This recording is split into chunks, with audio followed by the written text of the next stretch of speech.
Subhanaka la ilma lana illa ma 'allamtana innaka antal alimul hakim wa la haula wa la quwata illa billahil aliyyil azim. Allahumma inna na'udzubika min ilmin la yanfa'u, qalbin la yakhsha'u, nafsin la tashba'u, 'ainin la tadma'u, wa amalin la turfa', wa min du'ain la yustajabu laha birahmatika ya arhamar rahimin. Allahumma inna nas'aluka al-ilma ladunni wal mashraba as-safiyal hani ya wahhabu ya ghani. Allahumma la sahla illa ma ja'altahu sahla wa anta taj'alul hazana idza syi'ta sahla. Allahumma sahhil lana hifdzal ulum wa hab lana wasi'atil fuhum bijahi nabiyikal ma'sum. Allahumma arinal haqqa haqqan warzuqna ittiba'ah wa arinal batila batila warzuqna ijtinabah wa la taj'alhuma mushtabihan alaina fanattabi'al hawa. Jamaah kaum muslimin wal muslimat, as'adakumullah. Alhamdulillah, kita bersyukur kepada Allah Subhanahu wa taala atas segala karunia dan nikmat yang Allah berikan kepada kita, sehingga kita dapat sama-sama melaksanakan salat subuh berjamaah, dan kita lanjutkan dengan mudzakarah ilmiah membaca kitab Al-Maqsadul Asna fi Syarhi Asma'illahil Husna yang ditulis oleh Al-Imam Muhammad bin Muhammadin Al-Ghazali At-Tusi rahimahullahu ta'ala wa nafa'ana bih. Jamaah sekalian yang dimuliakan oleh Allah, pada pertemuan yang lalu kita telah membahas tentang atau sekelumit cerita tentang perjalanan hidup seorang ulama besar yang warisannya memenuhi khazanah keislaman. Bahkan pemikirannya juga menjadi inspirasi bagi orang-orang barat. Beliau adalah Imam Al-Ghazali yang lahir di tengah keluarga yang serba kekurangan, dan dari kecil beliau yatim, namun tidak menghalangi langkah beliau untuk menuntut ilmu sebanyak-banyaknya dan menjadi ulama besar yang karya tulisnya bermanfaat hingga saat ini. Di antara buah tangan beliau adalah kitab ini, Al-Maqsadul Asna fi Syarhi Asma'illahil Husna. Karena mengetahui satu makna dari sebuah kata itu sangat penting jamaah sekalian, agar paling tidak kita bisa merenungi, meresapi, mentadaburi setiap sifat-sifat Allah Subhanahu wa taala. Karena memang sifat-sifat Allah Subhanahu wa taala adalah sifat yang sangat sempurna, sifat yang tidak ada satupun yang mampu menandingi sifat-sifat Allah, sehingga dengan berkah kita mengenal al-asma al-husna, Allah Subhanahu wa taala jadikan kita orang-orang yang benar-benar mengerti dan memahami akan kemauan Allah Subhanahu wa taala kepada kita. Langsung saja kita masuk kepada pembacaan kitab Al-Maqsadul Asna. Qala al-musannifu rahimahullahu ta'ala wa nafa'ana bihi wa bi'ulumihi wa bi'ulumi sairi salihina wa radiyallahu anhum wa anna bihim ila anqal. Bismillahirrahmanirrahim wa bihi nasta'in. Alhamdulillahil mutafarridi bi kibriyaihi wa 'azamatihi. Segala puji bagi Allah, zat yang maha tunggal dalam kesombongannya, zat yang maha tunggal dalam keagungannya, al-mutawahhidi bita'alihi wa samadiyatihi, yang mana Allah Subhanahu wa ta'ala adalah zat yang maha esa dengan keagungannya dan juga dengan keabadiannya. Alladzi qassa ajnihatal uquli duna hima izzati, yang telah Allah Subhanahu wa taala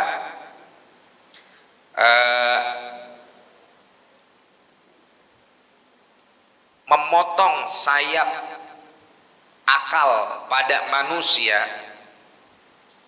sehingga tidak mampu untuk menjangkau keesaan Allah Subhanahu wa ta'ala. walam yaj'alis sabila ila ma'rifatihi illa bil ajzi an ma'rifatihi. Dan Allah Subhanahu wa taala adalah zat yang tidak menciptakan jalan untuk mengenalnya secara hakiki illa melainkan bil ajzi an ma'rifatihi, dengan kelemahan untuk mengenal Allah. Wa qasara alsinatal fusaha'i anits tsana'i ala jamili hadratihi. Dan Allah Subhanahu wa taala telah memangkas lisan-lisan para penyair anits tsana'i terhadap pujian ala jamali hadratihi, atas keindahan zat Allah Subhanahu wa taala dan juga sifat-sifatnya. Illa kecuali bima athna bihi ala nafsihi wa ahsa min ismihi wa sifatihi, kecuali memang pujian yang bersumber dari Allah sendiri kepada zatnya sendiri, dan apa yang Allah ungkapkan dan Allah batasi dari nama-nama dan juga sifat-sifatnya. Wassalatu ala Muhammadin khairi khalqihi, dan semoga salawat sampai kepada Nabi Muhammad sallallahu alaihi wa alihi wasallam, sebaik-baik makhluknya Allah. Wa ala alihi wa ashabihi wa itratihi, dan juga kepada keluarganya, kepada sahabatnya, dan kepada para keturunannya.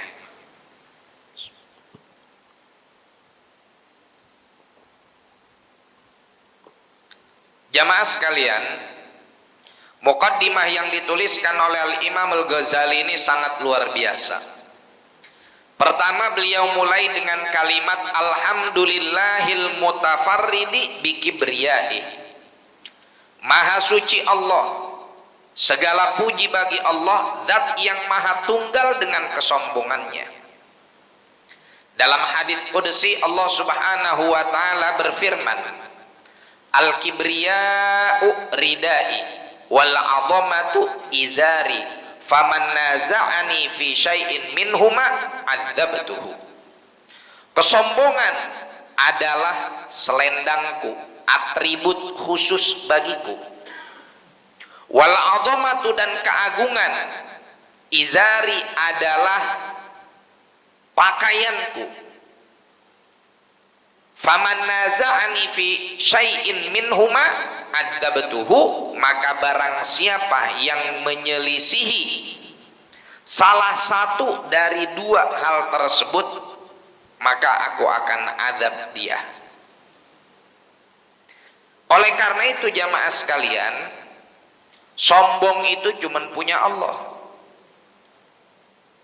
Dan apabila ada makhluk yang sombong, maka Allah Subhanahu wa taala pasti akan mengambil perhitungan kepada makhluk tersebut. Karena dia telah sama saja berarti menyejajarkan sesuatu dengan Allah Subhanahu wa taala, atau mensejajarkan dirinya dengan Allah Subhanahu wa taala. Nah, oleh karena itu jamaah sekalian yang dimuliakan oleh Allah, kesombongan bukan pakaian kita, bukan atribut kita, bukan seragam kita. Atribut kita adalah ketawaduan, rendah hati. Kalau rendah diri, bogel. Rendah diri, bogel. Ya, rendah hati. Nggak boleh makhluk itu sombong. Apa yang mau disombongin dari makhluk? Tidak ada. Kalau Allah Subhanahu wa taala mengatakan al-kibriya'u izari wal 'azamatu, al-kibriya'u ridai wal 'azamatu izari, wajar, karena memang keesaan Allah adalah keesaan yang mutlak, keesaan yang hakiki. Kehebatan Allah adalah kehebatan yang hakiki, tidak dipengaruhi oleh faktor eksternal. Tapi kalau manusia sombong, apa yang mau disombongin? Lihat bagaimana iblis sombong, ujung-ujungnya terlaknat, ujung-ujungnya rugi. Dia ngerasa diri dia paling keren karena terbuat dari api, ya. Api bisa jadi sumber kehidupan, ya. Orang mau masak butuh api. Orang pengen mandi air hangat butuh api, ya. Nggak punya water heater butuh api. Pengen nyeduh kopi butuh api. Kopi doang sama air, nggak ada apinya, enak nggak? Nggak enak. Segitu udah ada kopinya, udah ada gulanya, udah ada airnya, nggak ada apinya, jadi nggak enak. Apalagi nggak ada kopinya, nggak ada airnya, nggak ada gulanya, cuman cerita doang, ya. Makin nggak enak. Coba ada kopi, enak nggak? Enak, iya nggak? Seger nggak? Seger. Melek nggak mata? Melek. Oh. Ya. Kenapa bu? Belum wayanya. Iya, emang udah wayanya ngopi nih mah. Iya enggak? La ilaha illallah. Semua butuh api. Kata siapa nih? Kata iblis. Orang mengudut, mengerokok, yang dicari api. Dan dia merasa lebih hebat karena Adam diciptakan dari tanah, sehingga iblis menganggap bahwa tanah mah ya keinjak-injak, tanah keinjak-injak. Tapi kalau api dia lenteranya akan digantung, ya, tidak terinjak-injak. Akhirnya setan, iblis ngerasa jumawa, ngerasa sombong, ya, ngerasa dia paling segala-galanya. Wa idz qala rabbuka lil malaikati isjudu li adama fasajadu illa iblis. Ketika Allah Subhanahu wa taala perintahkan kepada seluruh malaikat, semuanya sujud kecuali iblis. Kenapa? Aba, berpaling. Wastakbar, dan sombong. Padahal yang dia punya atributnya cuman api doang. Sama ngerasa pernah ibadah ribuan tahun di seluruh jengkalan yang ada di muka bumi ini. Kemudian iblis menjadi jumawa, iblis menjadi sombong. Ketika iblis sombong, apakah kesombongannya dapat menyelamatkannya? Apakah kesombongannya dapat mengabadikannya dalam kebahagiaan? Tidak.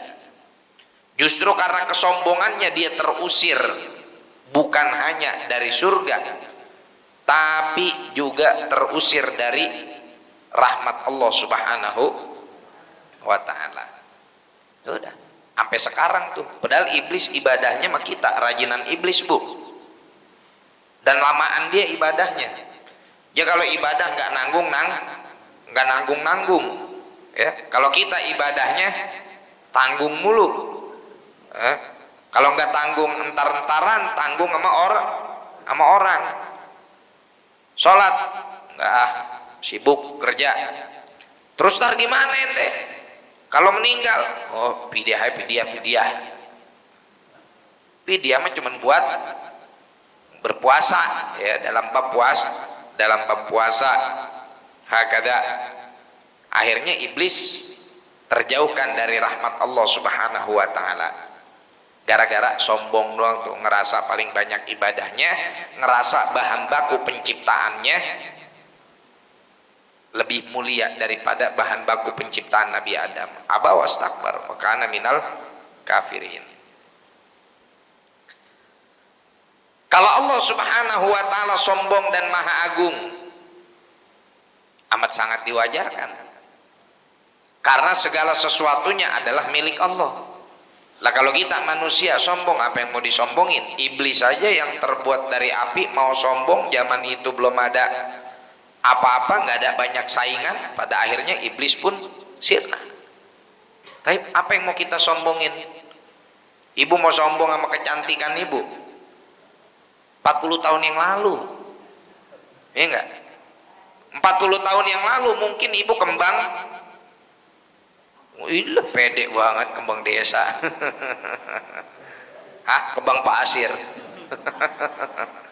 Ya, 40 tahun yang lalu ibu kembang desa, perjaka mana juga lewat rumah ibu, waduh ngintip-ngintip lagi ngisi tempayan apa enggak ya. Tapi seiring berjalannya waktu ibu kan ngerasain sendiri, dulu mungkin ibu kembang desa paling cakep di kampungnya, paling bening di kampungnya, paling mancung di kampungnya, paling direbutin di kampungnya, siapa juga mau sama ibu. Nah, seiring berjalannya waktu itu dulu umur 20, 50 tahun kemudian 20, 30, 40, 50, 60, 70, nggak usah nunggu 70 dah. Ini rata-rata ibu-ibu yang hadir umur berapa ini? 60-an, ya kan? 20, 40 tahun yang lalu. Banyak yang berubah nggak bu? Berasa kan banyak yang berubah. Yang tadinya seger jadi gampang loyo, ya enggak? Yang tadinya semangat jadi gampang ngantuk. Kalau dulu masya Allah lagi masih muda apa juga hayu, tapi sekarang banyakan mantang. Lalu apa yang mau kita sombongin? La ilaha illallah, manusia sombong dengan kekayaannya, dengan kegagahannya, dengan jabatannya, dengan politiknya, dengan hartanya. Pantas nggak dia sombong? Nggak pantas. Kenapa? Karena kadang-kadang orang sombong yang beguah, yang naruh dadanya sampai maju banget ke depan, ya, busung dada. Orang yang saking sombongnya karena kekayaannya, tapi lihat bagaimana kehidupan selanjutnya, bagaimana kehidupan berikutnya. Apakah kemudian kesombongan yang dia perbuat tersebut dapat melindungi dirinya, atau justru malah akan menjerumuskan dirinya. Hakada, ya, kita mau sombong sama kaya juga nggak pantas, kita mau sombong sama gagah nggak pantas. Umur 60 tahun gigi udah mulai rontok, haji belum, umroh belum, tapi pala peci hajinya kagak copot, ya, uban, mata udah mulai kabur. Jam berapa ya? Nggak kelihatan tuh jarak dari sini, ya. Sampai kadang-kadang saking rabunnya tuh mata, saking udah loyonya, sampai sama bini sendiri lewat nggak nengetin, ya, nggak kelihatan, ya. Kenapa? Ya sama, bininya udah tua, coba yang lewat janda masih sok kalau. La ilaha illallah. Telinga juga sama, udah mulai kabur pendengaran kita. Karena kehebatan yang ada pada diri kita tidak lain dan tidak bukan adalah titipan dari Allah Subhanahu wa ta'ala, dan berhak bagi orangnya, bagi zat yang nitipin untuk mengambil kembali titipannya. Makanya di dalam ayat Al-Quran kan disebut begitu, ya, bahwa manusia itu mengalami fase di mana dia pada saat masih kecil loyo, nggak bisa apa-apa. Nah kita kalau mau sombong ngelihat, mikir dulu kita lagi baik bagaimana ya, ada yang bisa kita sombongin? Nggak ada ternyata. Kita mau sombong sama HP bagus, lagi baik nggak main HP. Kita mau sombong sama jabatan, kita jadi baik juga nggak ada jabatan. Kita mau sombong dengan apapun nggak akan, dan semuanya akan silih berganti menjadi kembali kepada Allah Subhanahu wa ta'ala, ya, baik secara langsung ataupun secara bertahap. Nah, maka dari itu kesombongan hanya milik Allah, ya. Dalam Al-Quran Allah bilang apa? Dalam Al-Quran Allah bilang tentang kondisi fisik manusia yang kita, maka dari itu kita nggak boleh tuh nyombongin fisik kita, nyombongin paras wajah kita, nyombongin apa lagi?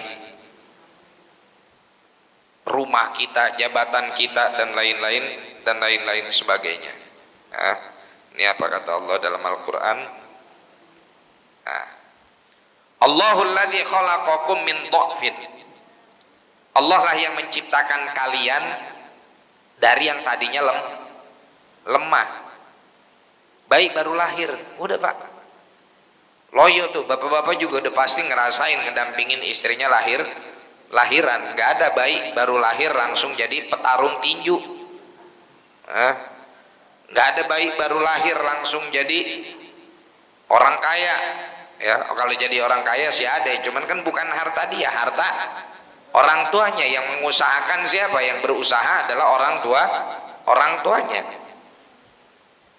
Maka manusia ini lemah, diciptakan dari air yang menjijikkan, ya, dalam keadaan yang juga sangat lemah.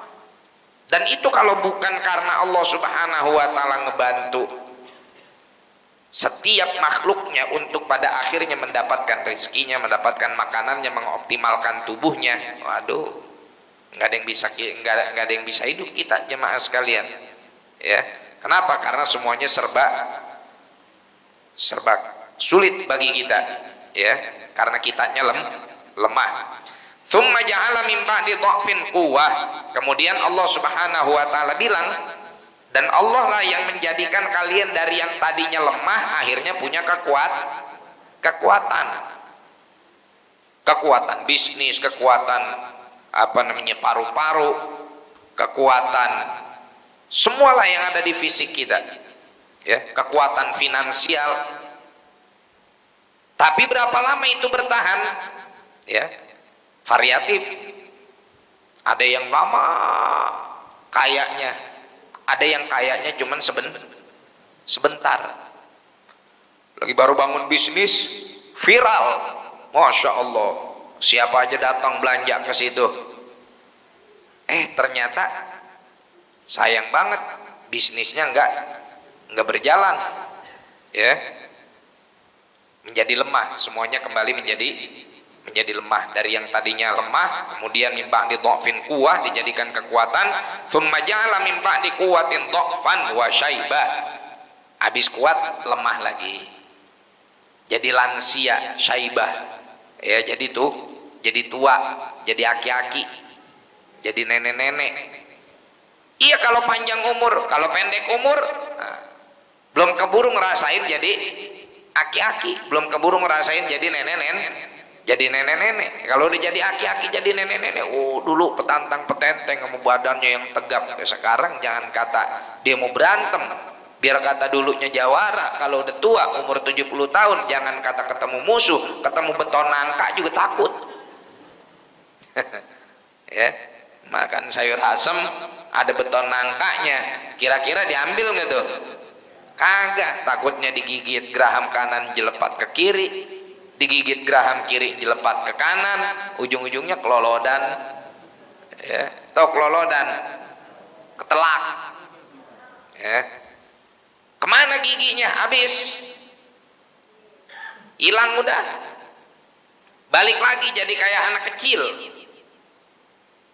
Balik lagi menjadi seperti waktu dia baru lahir dulu, ya, lemah, letoy, kadang-kadang kolokan, manja.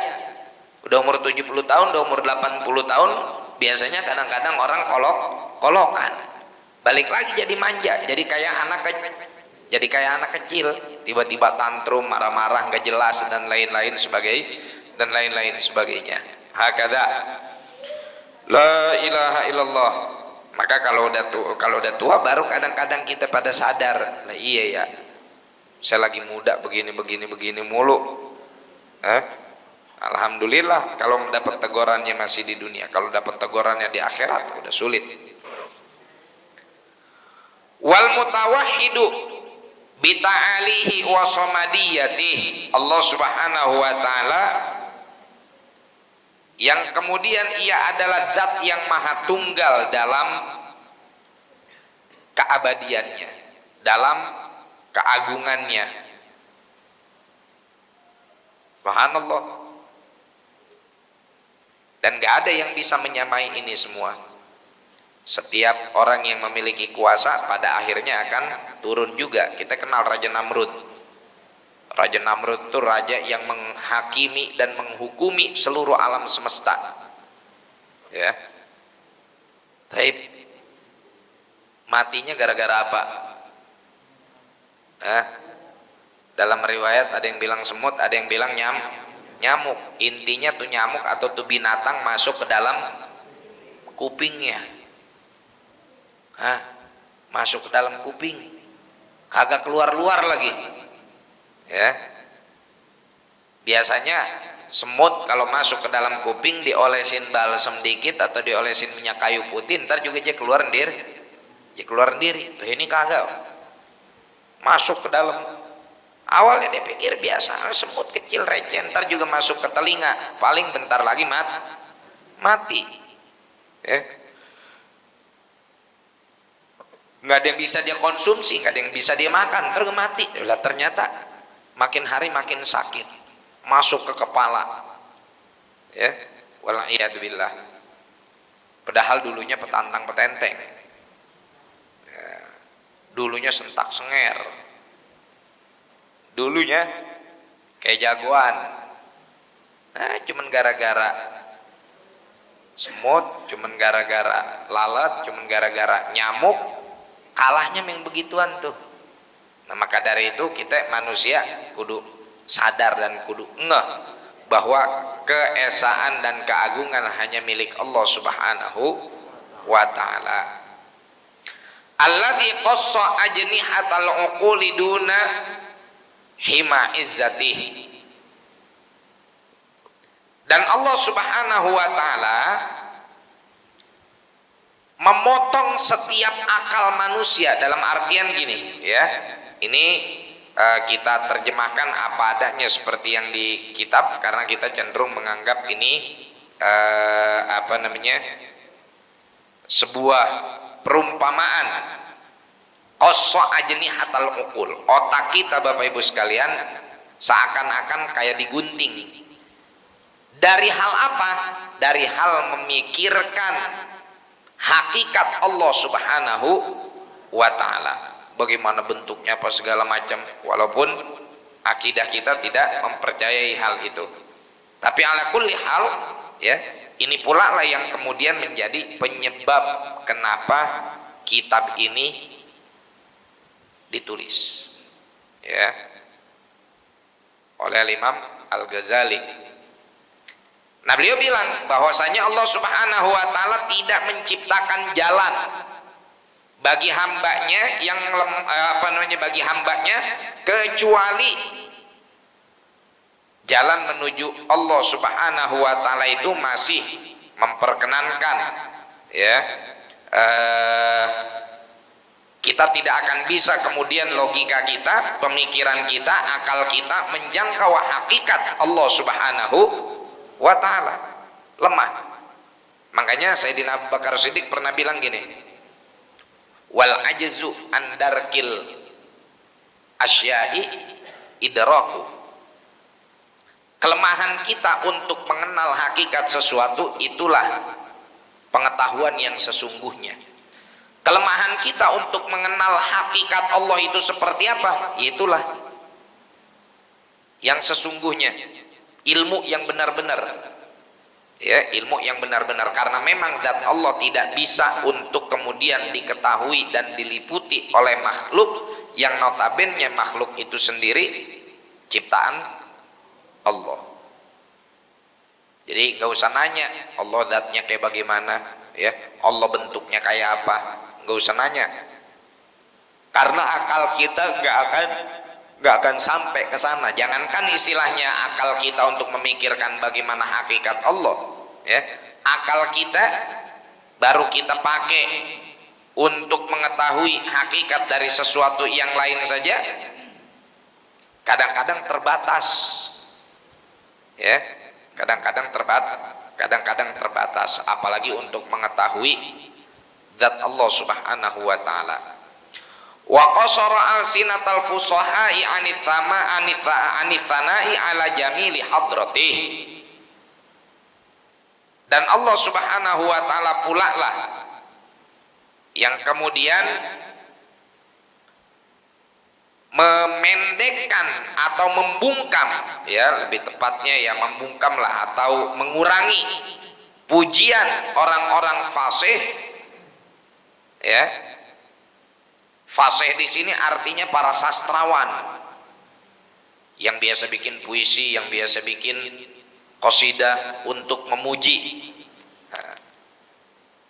yang jago arud, yang jago balaghah, seperti Al-Imam Ibnul Farid misalkan, ya, atau seperti Sayyidina Hasan bin Thabit misalkan, ya.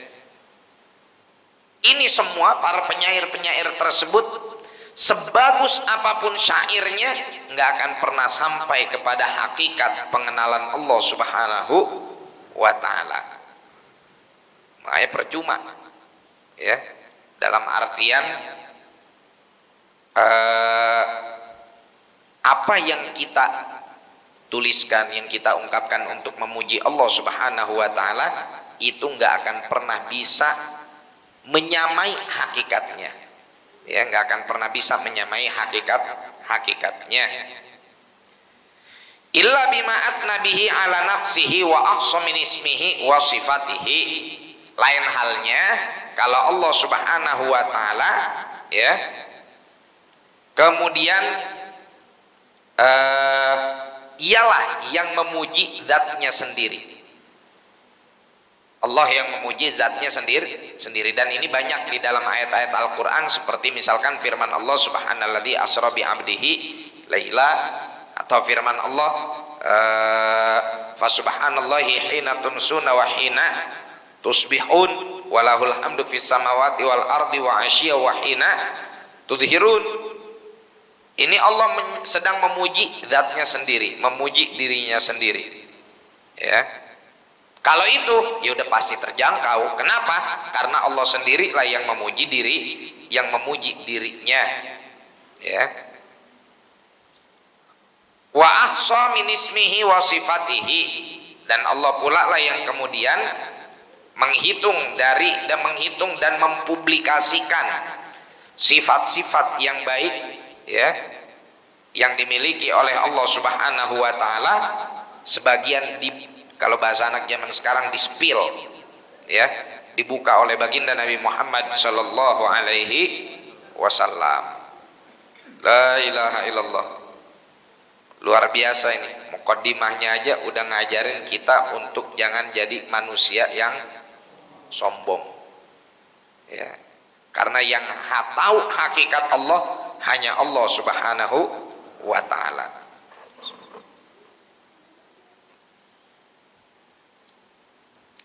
Nah, pujian Allah kepada zatnya, ya, itu adalah pujian yang disebut dalam ilmu tauhid atau dalam ilmu agama sebagai hamdul qadim alal qadim.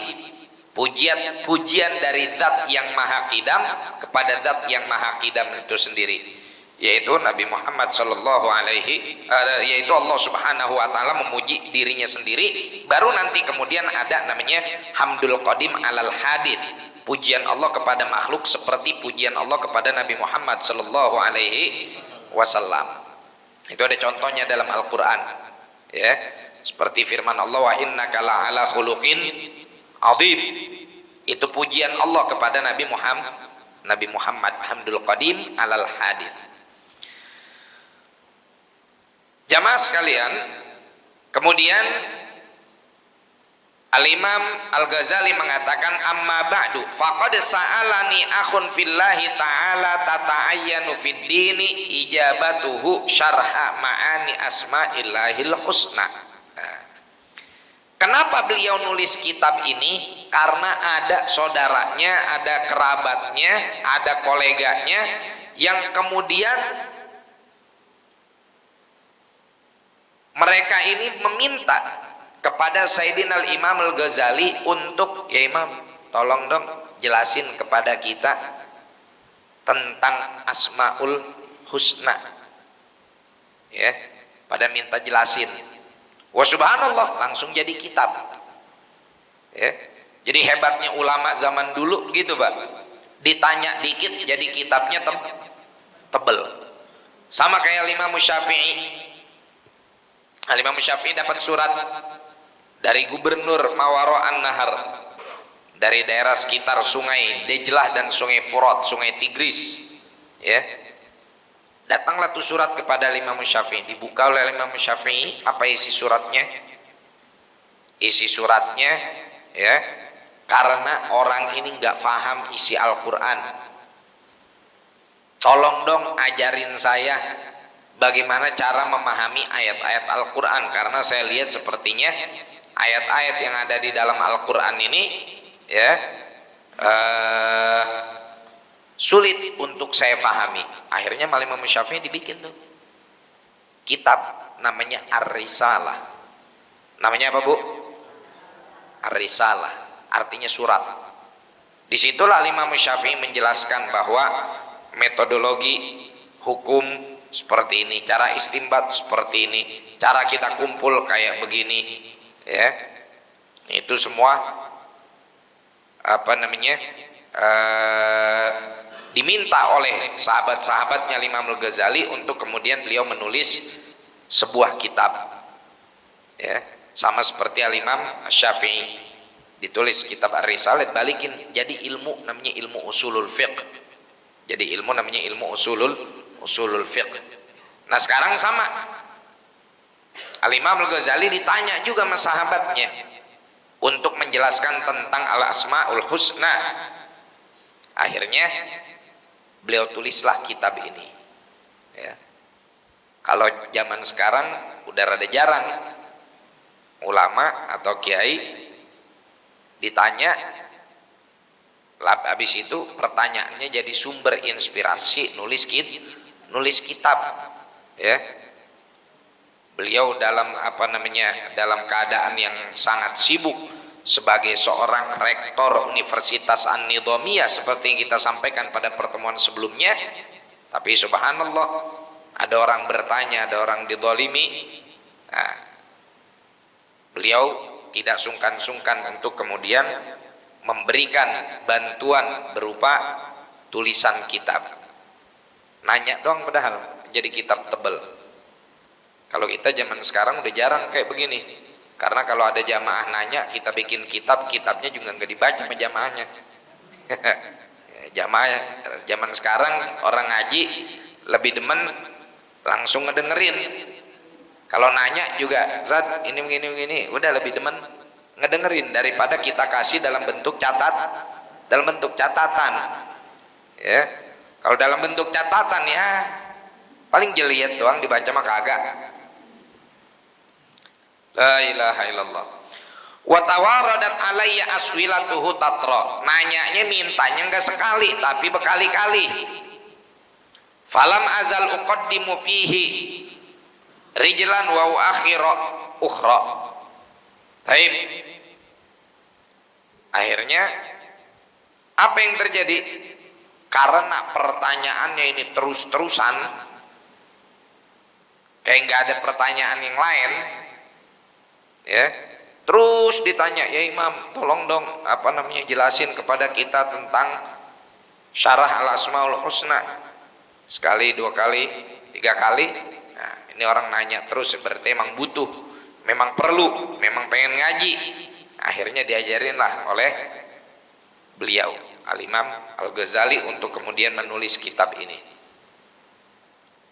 Taraddudan bainal inqiyad liqtidaihi qada'an li haqqi ikhaihi wa bainal isti'fa'i anil tamasih, ya, anil timasih.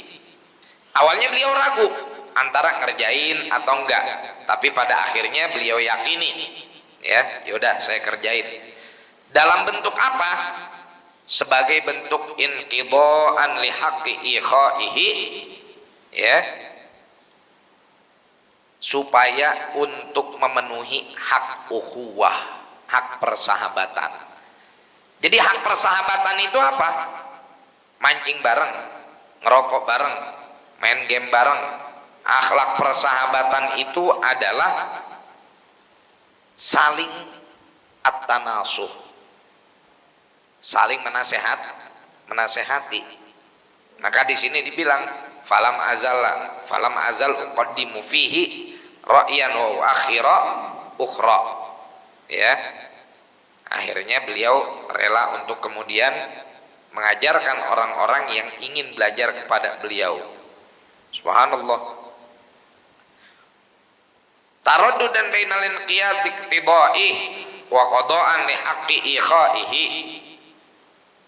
Nah, hanya saja di dalam beberapa keadaan ya kitab ini agak sedikit problematik, bukan kitabnya yang problematik. Ya. Akan tetapi kitanya masih ragu, makanya Imam Al-Ghazali antara nurutin atau kemudian beliau seger diselesaikan terlebih dahulu, sehingga ada keraguan di dalam dirinya untuk apakah saya tulis atau enggak nih. Tapi demi memenuhi hak persahabatan, akhirnya beliau tulis kitab tersebut. Nah, inilah persahabatan yang baik kayak begini. Teman minta dinasehatin. Teman ngasih pertanyaan, kita berikan ilmu dan kita berikan jawaban. Dan ini bagi para ulama dan para sholihin menjadi sebuah kemuliaan.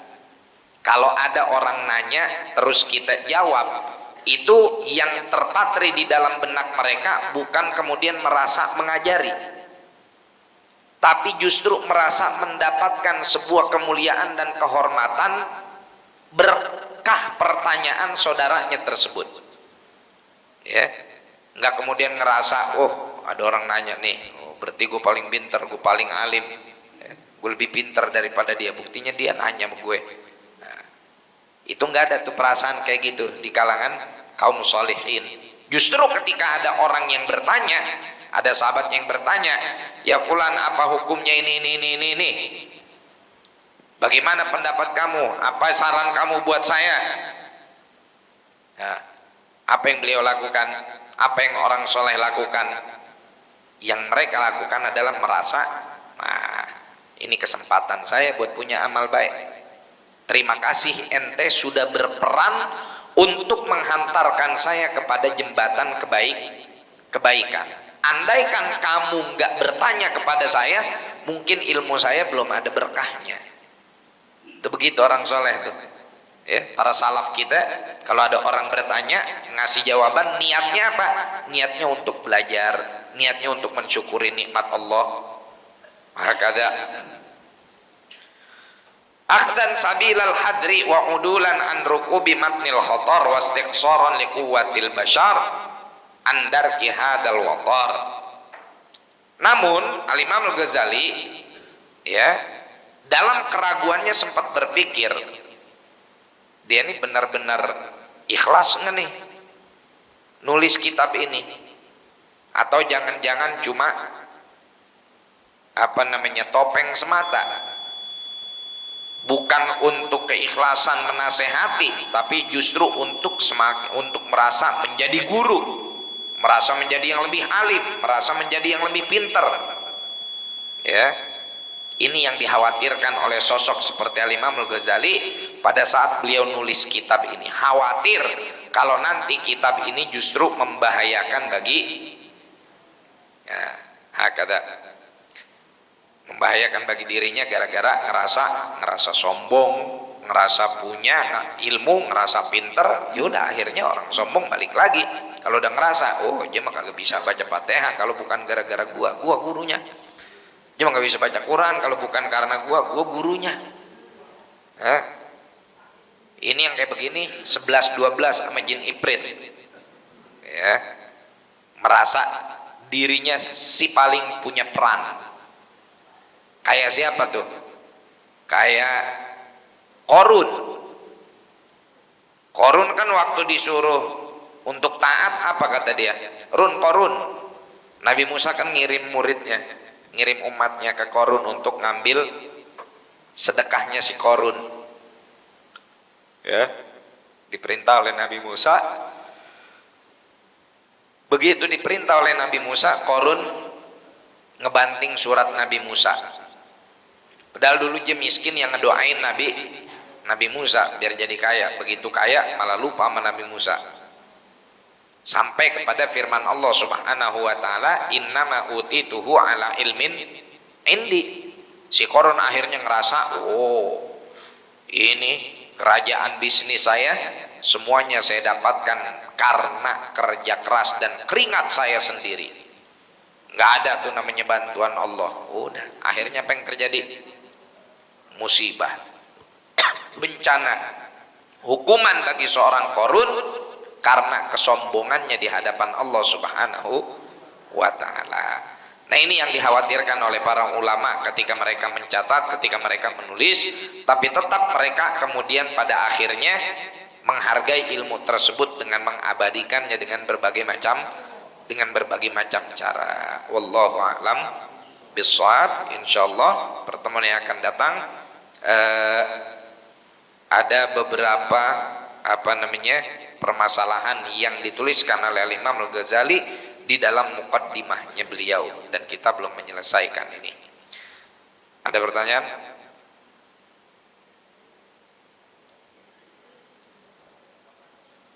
Al-Fatihah bil qabul wal iqbal wa salahi kullil ahwal hadrati sayyidina Rasulillah sallallahu alaihi wa alihi wasallam maula Bilal al-badril mutalal anallaha ta'ala yaftahu alaina futuhal arifin warzuqna kamal al-ikhlas wa laqina bit aqdamana laqdamil habibil amin yaqdi lana jami'al hajat wa yakfir lana jami'al muhimmat yakfir lana kullad dunub wa yaslana kullal uyub yakshif anna kullal kurub wa yamla'u bi barakati wa kathratil amwali kullal juyub bi barik hadzal masjid wa man shalla fihi wa man anfaqa tabarra'a wa darasa fihi wa anshura hadhil barakat wal khairat ila jami'il ummatil islamiyah ala hadhihi niyyah wa ala kulli niyatin salihah wa ila hadratin nabi Muhammad sallallahu alaihi wa alihi wasallam bi sirril Fatihah. A'udzu billahi minasyaitonir rajim. Bismillahirrahmanirrahim. Alhamdulillahirabbil alamin. Ar-Rahmanir Rahim. Maliki yaumiddin. Iyyaka na'budu wa iyyaka nasta'in. Ihdinas siratal mustaqim. Shiratal ladzina an'amta 'alaihim ghairil maghdubi 'alaihim waladdallin. Amin. Subhanakallahumma bihamdika asyhadu an la ilaha illa anta astaghfiruka wa atubu ilaik. Walafu minkum. Assalamualaikum warahmatullahi wabarakatuh.